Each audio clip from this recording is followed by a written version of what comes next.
ಲಾಭ ಉಣ್ಣಾದದೆ. ಕಾರ್ಖಾನೆ ಅವ ಮತ್ತೊಂದು ಕಾರ್ಖಾನೆ ಕಟ್ಟೋಡು ಶ್ರೀಮಂತ ಆಗತ್ತಾನ. ಕಾರ್ಖಾನೆ ಯಾವ ಆತ್ಮಹತ್ಯೆ ಮಾಡ್ಕೊಂಡಿಲ್ಲ. ಈ ದೇಶದಾಗ ಅರ್ಧ ಗಂಟೆಗೆ ಒಬ್ಬ ರೈತ ಆತ್ಮಹತ್ಯೆ ನಾವು ಅಷ್ಟ ಮಾಡ್ಕೋತ ರೈತರ ದೇಶದಾಗ ರೀ.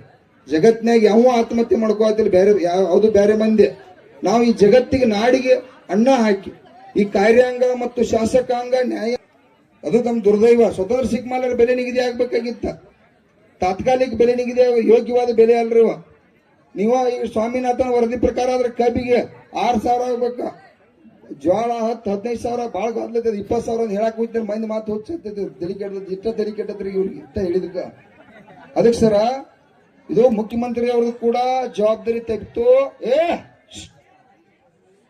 ಸುಮ್ಮಿರು.